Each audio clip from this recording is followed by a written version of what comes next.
Hello, I'm Paula Sawyer on special assignment with 2030, and I'm here in the boardroom of Global Health to witness a meeting between Rob and Mike of Faster Than Light Solutions, introducing the roadmap to George, CFO of Global Health, and Thomas, a vice president assigned to oversee this project. Let's listen in. Good afternoon. Rob and I appreciate the time you are giving us today. Like you, we're anxious to hit the ground running with this project. To be clear with expectations, we figured it's best we all agree to the high-level decisions that need to be made, who will make them, and establish a rough timeline. To facilitate the conversation, we'll use this assessment roadmap.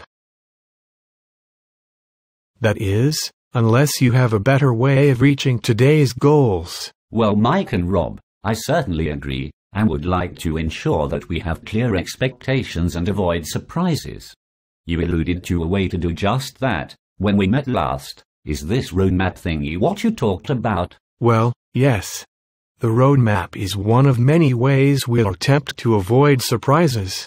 I'm certain, in the natural course of solving your business problems, something unavoidable will occur, but we'll work hard to reduce the frequency and impact of such occurrences.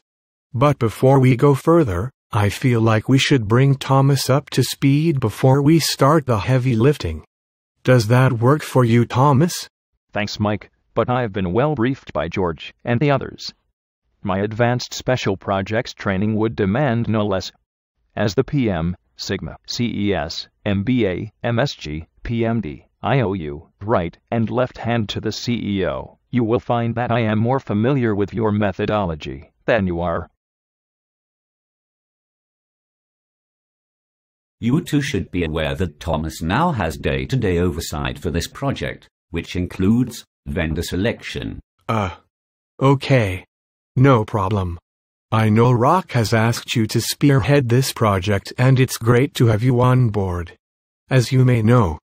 As you certainly know, we met with your team a few weeks back and presented to them two sides of what we call the napkin. Yes, of course. The front side was the problem space. It's intended to describe the issues we're facing at Global Health. Lack of clarity, commoditization, and so on. Whoa, he's good. I completely agree. That you're good. Well, that we're facing issues. And that I am good. After all, I am the PM, Sigma, CES, MBA, MSG, PMT, IOU, right and left hand to the CEO. Alrighty. Then surely you're comfortable with the back of the napkin. Yes, the solution space. Where you align business priorities, identify requirements, and establish workable criteria. Mike, I'll be candid. We've seen this technique before. In fact, it's how we execute every day. Is it? Sure. It's classic gap management. A problem on one side and a solution on the other. I suppose this is where you tell us how your solution fits in the middle to solve all our problems. Actually, Thomas, you're right, they're not entirely accurate. We will identify some gaps. We will also be intentional about staying on a fast path, by avoiding gaps that jeopardize success. That's where the 6 A's come in. Please go on, I'm interested. Well, it seems Rob and Mike are beginning to gain some interest from George. Let's see if they can get Thomas on board with the assessment roadmap now. Sure, I'll start with the first 2 A's, awareness and analyses, or as we previously described them, the problem space. It's here that we'll align business priorities, frame points of view of key stakeholders, and highlight the value of solving the current business problem. Projects often fail or succeed based on a team's effectiveness in truly defining the business problem worth solving. Also, by framing stakeholders' expectations, we'll mitigate some of the thorny, personal issues that tend to sabotage projects. I agree with that statement. That's a great point, Rob.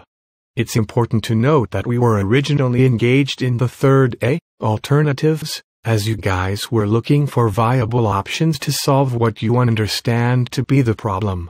It's with Rock's permission that we're now able to take a step back and appreciate what's been done in the problem space already.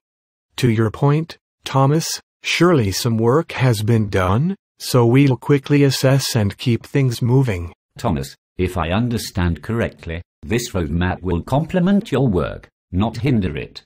Sure. Since we agree that alternatives is where we started, that means we began in the middle of the journey. Considering that you're responsible for implementing this project, the next 3 A's are important for you. Answer, acceptance, and actions is where the business case is developed, business agreements are made, and implementation begins. So what's your point? It's simple really. You're responsible for making or influencing decisions throughout the life of the project. The roadmap is simply a visual illustration of that process.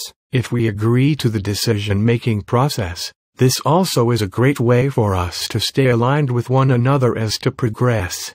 If you have another model for accomplishing the goal of our staying aligned, we're happy to use it.